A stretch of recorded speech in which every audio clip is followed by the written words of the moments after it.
የእናቱን ፍርሃት ያስወገደ አስደናቂ ሕፃን በፈላ አሲድና በሚገርፍ እሳት ውስጥ ተጨምረው ምንም ያልሆኑ ቅዱሳን። መልአኩ ቅዱስ ገብርኤል ከሰማይ ወርዶ አስፈሪውን የብረት ጋን ያቀዘቀዘላቸው እናትና ልጅ። እናቴ ሆይ አትፍሪ በማለት እናቱን ያደፋፈረ ቅዱስ ሕፃን። በመጋዝ ተሰንጥቀውና በብረት ምጣድ ተቆልተው ከሞት የዳኑ ቅዱሳን። እናቱ ስለ ልጇ በፍጹም ድፍረት ስለ ፍጹም አማኝነቱ የመሰከረችለት ልጅ። እስከ ሞት ድረስ ታምነው የሕይወትን አክሊል የተቀዳጁ እናትና ልጅ። በስማቸው መልካም ምግባር ቅን ተግባር ያደረገውን ሰው እንደሚመርላቸው አምላካቸው ታላላቅ ቃል ኪዳኖችን የገባላቸው ሰማዕታት ቅዱሳን ቅድስት ኢየሉጣና ማር ቅዱስ ቂርቆስ ናቸው። ቂርቆስ ሰማዕቱ ለእግዚአብሔር፣ ቂርቆስ ሰማዕቱ ለእግዚአብሔር። በዛሬው መርሃ ግብራችን የቅዱስ ቂርቆስንና የእናቱን የቅድስት ኢየሉጣን መንፈሳዊ ተጋድሎ እናቀርብላችኋለን። አብራችሁን ቆዩ።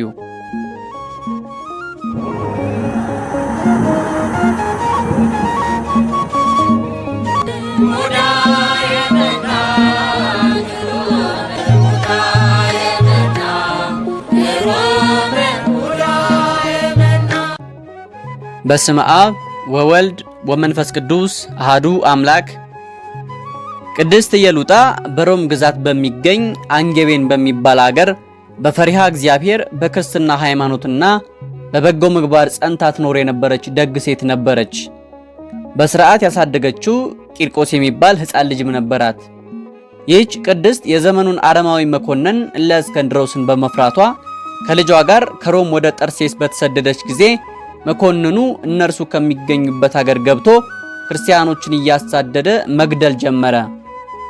ያን ጊዜም ወታደሮቹ ክብርት ኢየሉጣን ያዟት፣ እስክንድሮስም ዘንድ አደረሷት። እነኋት ይህች ሴት መድኃኒተኛ ናት፣ በሀገር ሁሉ መድኃኒት ታደርጋለች፣ አይጠቅሙም፣ ነፍስም የላቸውም ብላ ለአማልክቶችህ እንዳይሰው ሰዎችን ትከለክላለች አሉት። እስክንድሮስም ይህን ሰምቶ አንቺ ከማን ወገን ነሽ? ዘመድሽስ ማን ነው? አገርሽስ ወዴት ነው? ንገሪኝ አላት።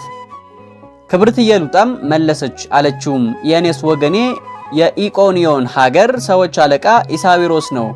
የዘር ሐረጌም ከጥንት የመንግስት ነው። አንጌቤናዊት የምሆን እኔም ከቤተ መንግስት ወገን ነኝ። አንተን ስለፈራው እስከዚህችም ሀገር ድረስ ሸሸው። ዛሬ ግን እነሆ በእጅ ውስጥ ነኝ።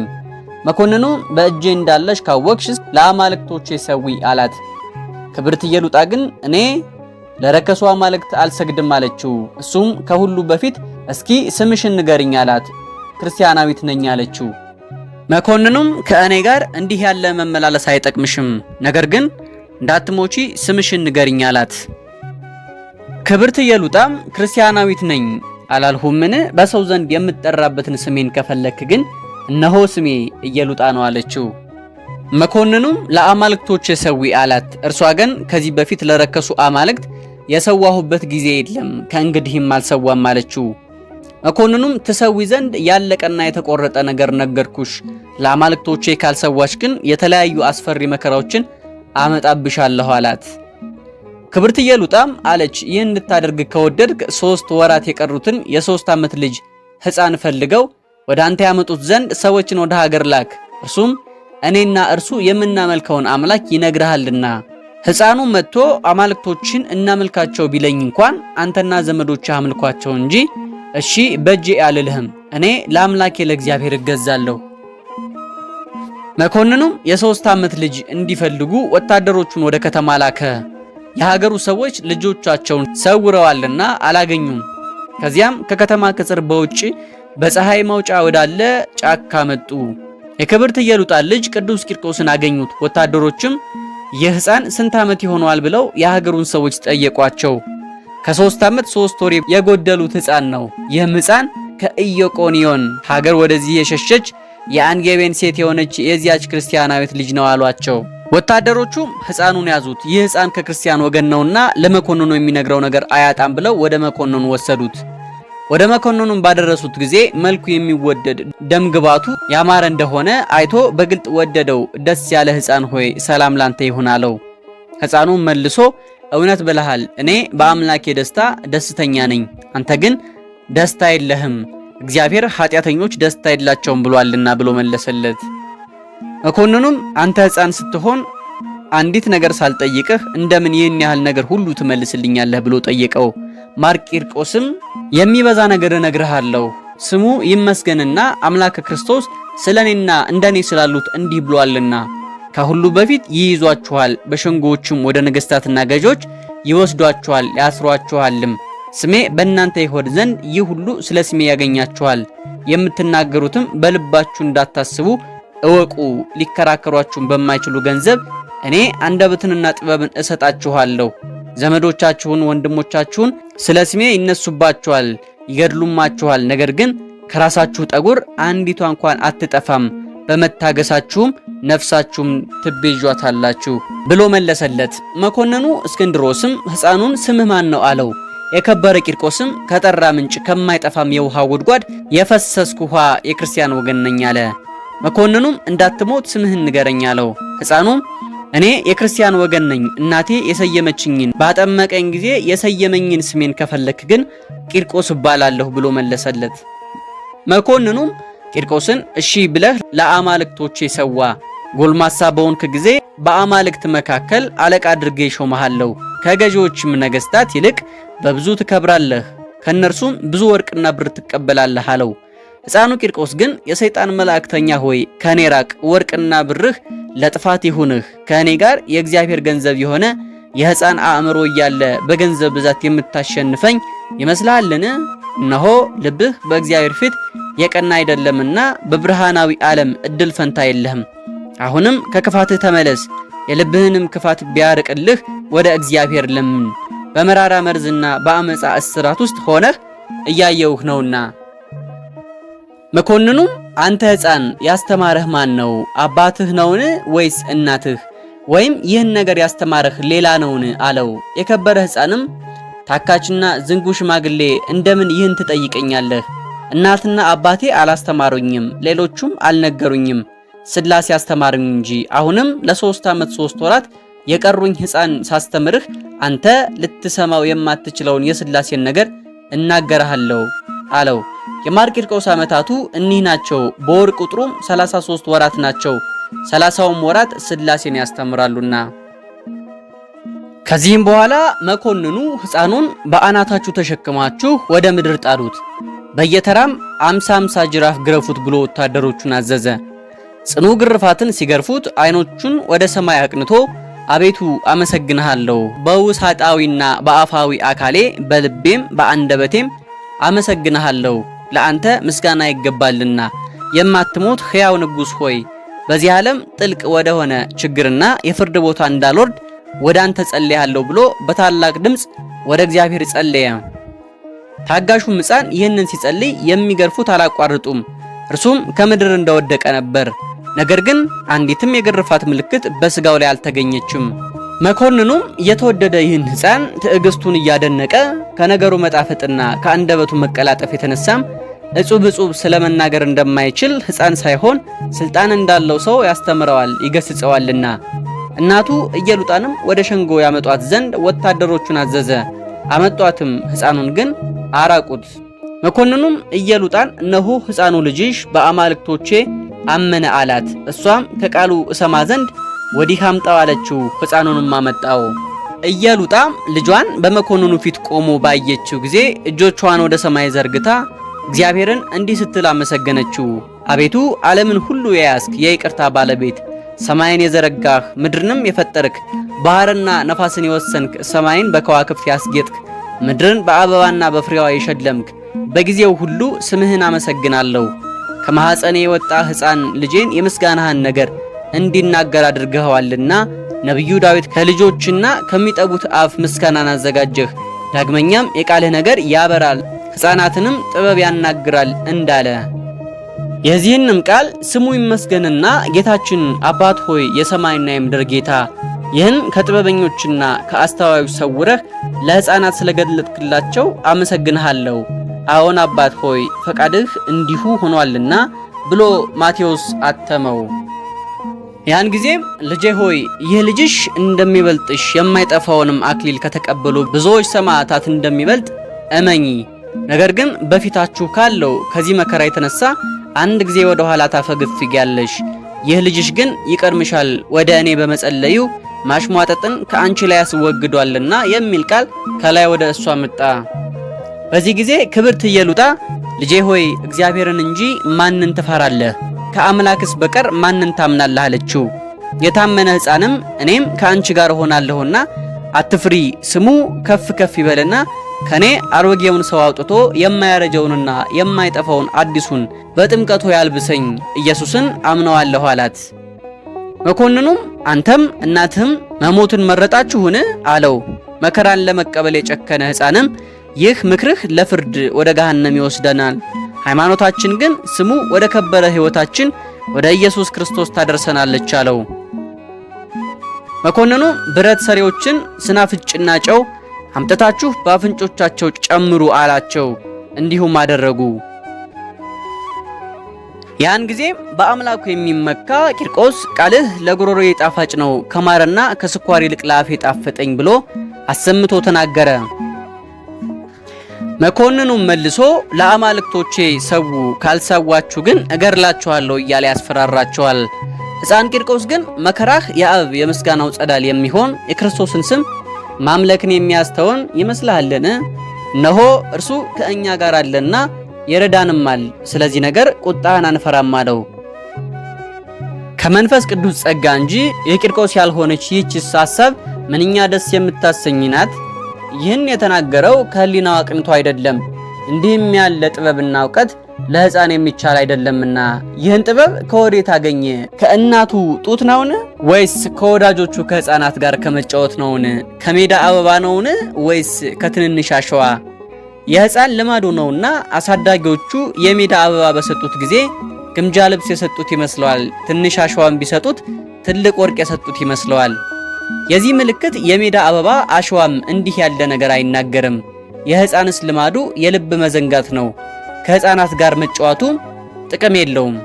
እንደርሱ ያለው እንዲህ ያለውን ጥበብ እንደምን ይናገራል? ይህ ግን ከአምላካዊ ኃይል የተነሳ ተደረገ። የመንፈስ ቅዱስም ጸጋ በሕፃን ቂርቆስ ላይ ነሆ ኃይልን ገለጠች፣ ብርቱ ጎልማሳም አደረገችው፣ ከሽማግሌዎችም ይልቅ መርጠዋለችና።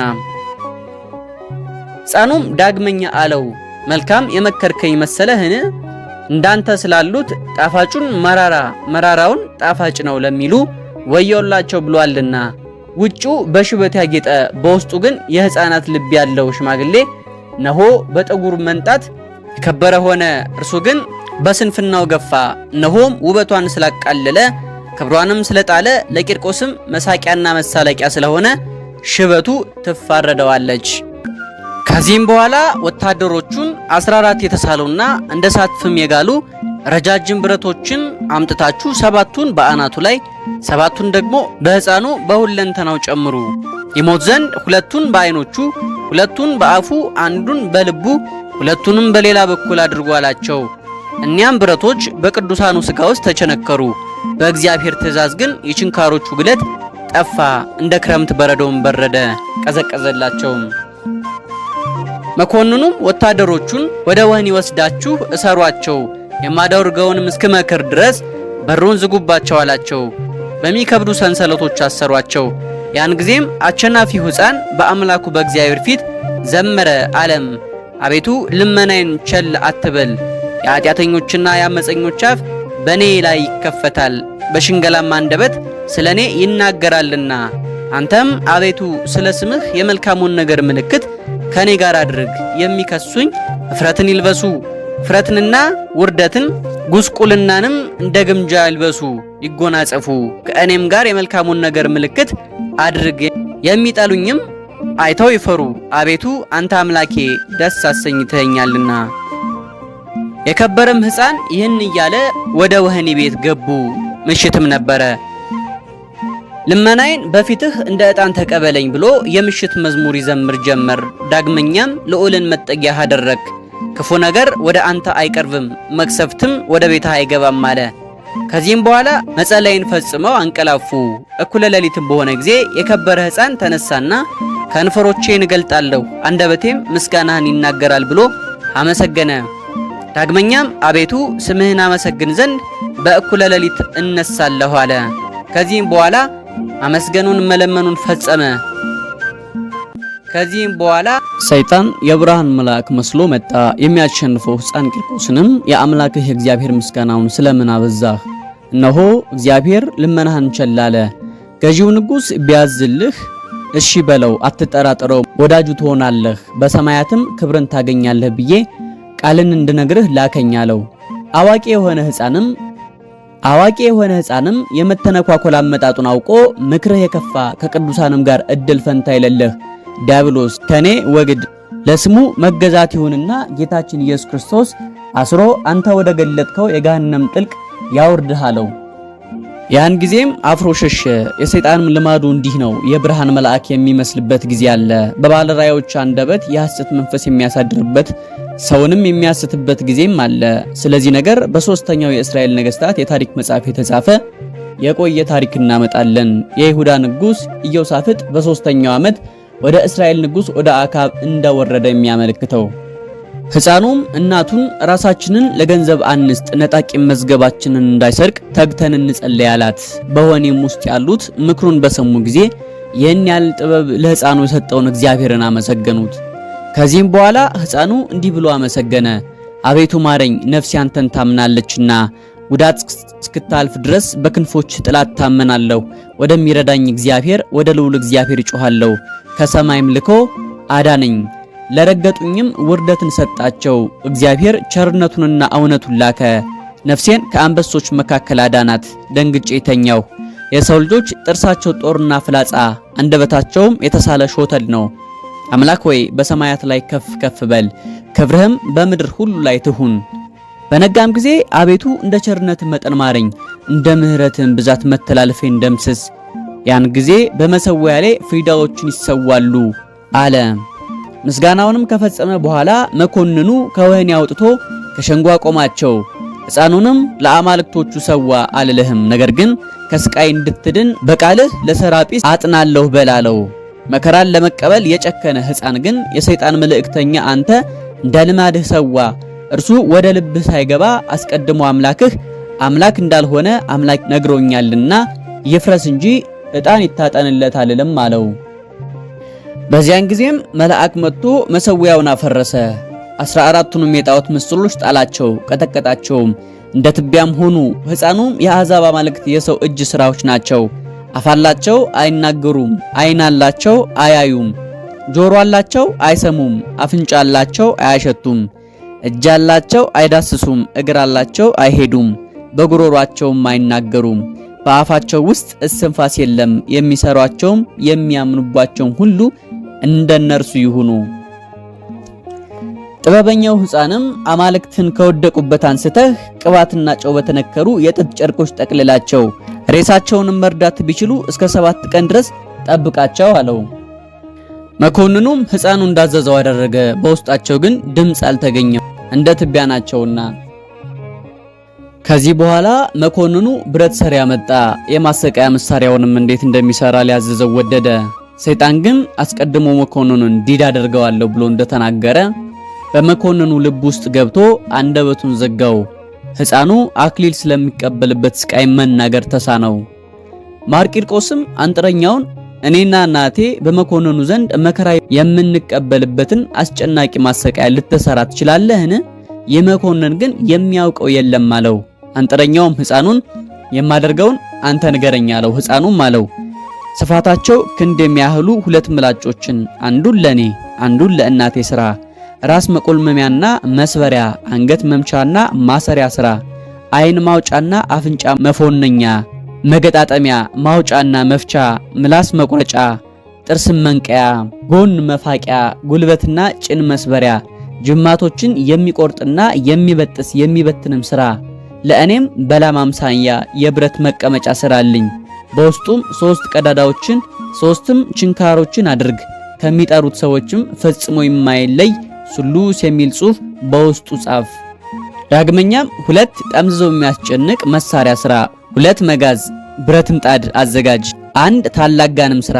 በዚያም ጋን ውስጥ አንገት የሚቆለምምና የሚያንቅ መንኮራኩር ስራ፣ ወደ ዕቃ የሚበረብር የብረት እጀታም አድርግበት። እኔ መከራ የምቀበልባቸው እኒህ ናቸው። ሌሎች ያሰብካቸው ስቃዮች ካሉም አንተው ስራቸው። ያን ጊዜም ብረት ሰሪው ደነገጠ። መኮንኑም እንዲህ ያለ ጥበብ ከሽማግሌዎችም አልሰማሁም። ነገር ግን እኒህንም የማሰቃያ መሳሪያዎች የሚሰሩ 100 ጥበበኞችን አምጣ፣ እኔ ብቻዬን ግን አልችልም፣ መስራቱንም አላውቅም አለው። 100 ጥበበኞችንም አመጣ፣ በመስራት አገዙት። በ40 ቀንም ፈጸሙ። ከእርሱም ጋር በወህኒ የነበሩት 430 ናቸው። የሕፃኑንም ታናሽነትና የትዕግስቱንም ብዛት አይተው አደነቁ። በእግዚአብሔር የማመናቸውንም ኃይል ጨመሩ። ድንቅን የምታደርግ አቤቱ አንተ በእውነት የተመሰገንክ ነህ። ዘውትርም ለባለሟሎችህ ረዳት ትሆናለህ። እኛም ሁላችን በአንተ አመንን። አቤቱ ዓለምን የያዝክ አምላካችን ከእጅህ በረከትን እንድንቀበል አድለን። መተላለፋችንን ላንተ እንታመናለን፣ አታስብብን። በእውነት አምላክ የሆንክ እግዚአብሔር ሆይ በአንተ አምነናል እያሉ ተቀመጡ። ንዑድ ክቡር ቂርቆስም ይህን በሰማ ጊዜ በተሰጠው ጸጋ ጸና። ከእርሱም ጋር የነበሩት ከ40 ቀንም በኋላ እንዲህ ሆነ። የማሰቃያ መሳሪያውን ወደ ሸንጎ አመጡት። መኮንኑም ሕፃኑን በእኔ ዘንድ የምታደርገው ይህ ነገር ጨዋታ አይምሰልህ፣ እነሆ የማሰቃያ መሳሪያ ሁሉ ተሰርቶ በፊት ተዘጋጅቷል አለው። የከበረ ሕፃንም መልሶ እፍረት የሌለህ ክፉ በደለኛ ሆይ እኔ አዝዤ ባሰራሁት የማሰቃያ መሳሪያ ታስፈራራኛለህን? አለው። መኮንኑም እየተዘባበተ በምትሃት ነውን ይህን ይሰሩ ዘንድ ሙያተኞችን ያዘዝካቸው? በኢየሱስ ክርስቶስ ስም የምታሸንፈኝ ይመስልሃልን? አለው። እውነት ብለሃል። ይህ የማሰቃያ መሳሪያ ምንድነው? ብራሄል ነህና እነሆ ዘወትር የሚረዳኝ ኢየሱስ ክርስቶስ አለኝና ቁጣህ አላስደነገጠኝም አለው። መኮንኑም ወስዳችሁ የእሳት ፍም በራሳቸው ላይ ጨምሩባቸው ብሎ አዘዘ። ይህንንም ባደረጉት ጊዜ የእሳቱ ፍም ጠፋ፣ እንደሚያንጸባርቅ አክሊልም ሆነላቸው። ያን ጊዜም የወህኒ ቤቱ እንዲከፍቱ አዘዘ። እኒያ 430 ሰዎችም መጡ። በአንድነትም በሸንጎው እየሮጡ በታላቅ ድምፅ መኮንኑን እኛ ሁላችን የክርስቶስ አገልጋዮች ክርስቲያን ነን አሉት። መኮንኑም የምታምኑት ምን አይታችሁ ነው አላቸው። ቅዱሳኑም ልብ የሌለህ ሰነፍ ስሙ ይመስገንና ክርስቶስ ያዘጋጀልንን አክሊልን አታይምን? ስለ እነዚህ አክሊላት 25 ልመናዎችን እንለምናለን አሉት። ከዚህ በኋላ መኮንኑ ከከተማ ውጭ አውጥተው ቸብቸቧቸውን እንዲቆርጡ አዘዘ። በቆረጧቸውም ጊዜ ፊታቸውን በመስቀል ምልክት አማተቡ። በጥር ወር በ14ኛው ቀን በሰይፍ ተከለሉ። በሕፃኑም ላይ መኮንኑ ተቆጥቶ ረጅም ወንበር አምጥተው ችንካሩን ከትከሻው እስከ ተረከዙ ቸንክረው እንዲተክሉ ታዘዘ። ቸነከሩትም። በግራ ትከሻው 3ቱንም ችንካሮች ከራሱ እስከ እጆቹ ቸንክረው በወንበሩ ታችኛ አካል እንዲጸፉ ታዘዘ። መኮንኑም ሕፃኑን በእውነት አምላክ ካለህ ከእጄ ያድንህ አለው። ያን ጊዜም መልአክ ከሰማይ መጥቶ ችንካሮቹን ከሕፃኑ ነቅሎ በመኮንኑ አካል ጨመረው። መኮንኑም ደንግጦ አንተ ሕፃን አምላክ እንዳለህ ዛሬ አወቅኩ፣ በአምላክህም ቸርነት ዛሬ ፈውሰኝ አለው። የከበረ ሕፃንም አንተ እንደማታምን አውቃለሁ፣ ነገር ግን በአምላኬ ስም ዛሬ ፈውሳለሁ አለ። ከዚህም በኋላ ሕፃኑ እጁን ዘርግቶ ችንካሮቹን ነቀለለት፣ ፈወሰውም። ያን ጊዜ መኮንኑ ዓለም የሚስማማባችሁ አልፋና ሰራኤል፣ አጵሎንና አቴና፣ አርያም የተመሰገናችሁ ናችሁ፣ እኔም በእናንተ ተፈወስኩ ብሎ ጮኸ። የከበረ ሕፃንም ዛሬስ አሸነፍከኝን? ዳግመኛም ወደ እኔ ትመጣለህ አለው።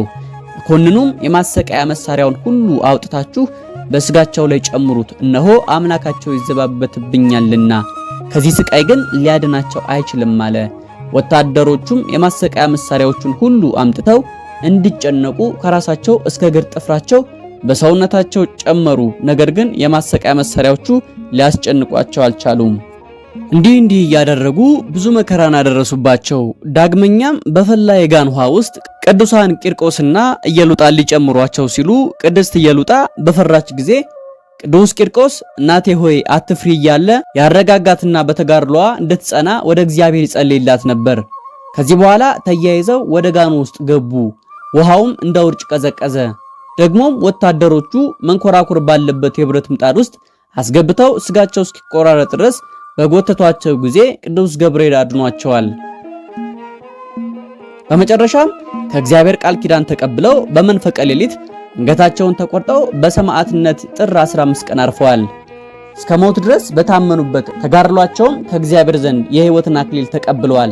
ቅዱስ ቂርቆስና ቅድስት ኢየሉጣ የዚህን ዓለም ጣዕም በመናቅ ሞት ቢሆን ሕይወትም ቢሆን መላእክትም ቢሆን ግዛትም ቢሆን ያለውም ቢሆን የሚመጣውም ቢሆን ኃይላትም ቢሆኑ ከፍታም ቢሆን ዝቅታም ቢሆን ልዩ ፍጥረትም ቢሆን በክርስቶስ ኢየሱስ በጌታችን ካለ የእግዚአብሔር ፍቅር ሊለየን እንዳይችል ተረድቻለሁ በማለት ቅዱስ ጳውሎስ የተናገረውን ቃል በተግባር በማሳየት ለክርስቶስ ፍቅር ሲሉ ራሳቸውን ለመከራና ለሞት አሳልፈው ሰጥተዋል።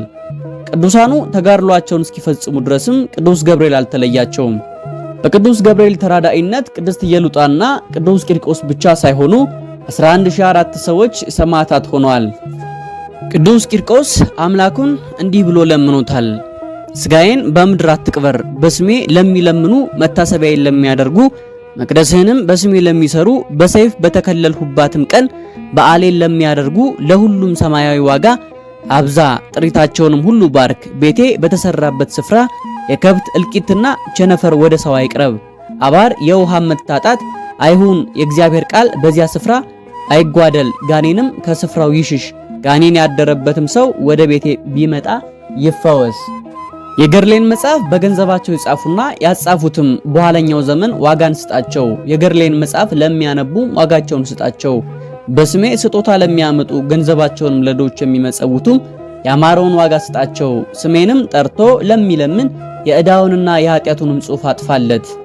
የሁሉ መድኃኒትም አለው፣ የለመንከኝን ሁሉ እሰጥሃለሁ፣ አንተ ያላሰብከውንም እሰጥሃለሁ። እነሆ በቤትህ 300 መላእክትን አኖራለሁ፣ ትሰጠኝ ዘንድ በክርታስ ጽፈህ ይሰጡሃል። ከሰባቱ ሊቃነ መላእክት ጋር በቀኝ እንደምትቀመጥም በጎላ በተረዳ ነገር እወቅ። እነሆ ስጋህን በኤልያስ ሰረገላ አኖራለሁ። ጎዳና ጠራጊ ከተባለ ከዮሐንስ መጥምቅ በቀር ሴቶች ከወለዷቸው እንዳንተ ያለ አልተገኘምና። ክብር ይግባውና መድኃኒታችን ክርስቶስ ይህንን ቃል ኪዳን ሰጠው። በዚያም ጊዜ አሸናፊ ቂርቆስ በሰይፍ ተከለለ፣ ታላቅ ብርሃንም ሆነ። እኛም እንዲሁ በሃይማኖታችን ምክንያት መከራ ባጋጠመን ጊዜ ቆራጥ ልብ ያለው ሕፃኑ ቅዱስ ቂርቆስ እናቴ ሆይ አትፍሪ እያለ እናቱን በመከራ እንድትጸና እንዳረጋጋትና ለሰማዕታት እንድትበቃ እንዳደረጋት ሁሉ ዘላለማዊውን የእግዚአብሔርን መንግስት በአንድነት ለመውረስ እንድንችል አይዞህ፣ አይዞሽ፣ አትፍራ፣ አትፍሪ በመባባል በዚህ ዓለም የሚገጥመንን መከራ ታግሰን እስከ ሞት ድረስ በሃይማኖታችን ጸንተን መኖር ይገባናል። ይህን እንድናደርግም የቅዱሳን ተራዳኢነት አይለየን። የቅዱስ ገብርኤል፣ የቅዱስ ኢየሉጣና ቅዱስ ቂርቆስ ጸሎታቸው ምልጃቸው ይጠብቀን። አምላከ ቅዱሳን ስለከበረው ቃል ኪዳኑ ይማረን፣ ከንጹህ አምልኮ ይክፈለን፣ በስቶ ከተረፈ በረከቱም አይለየን እያለን የዛሬው መርሃ ግብራችን በዚህ ያጠናቀናል። ቪዲዮውን ከወደዳችሁት ላይክ በማድረግ ተከታታይ መንፈሳዊ ታሪኮችን ያዳምጡ። ሰብስክራይብ በማድረግ የሚለቀቁ መልእክቶችን ይከታተሉ። ወስብሐት ለእግዚአብሔር ወለወላዲቱ ድንግል ወለመስቀሉ ክቡር። ይቆየን።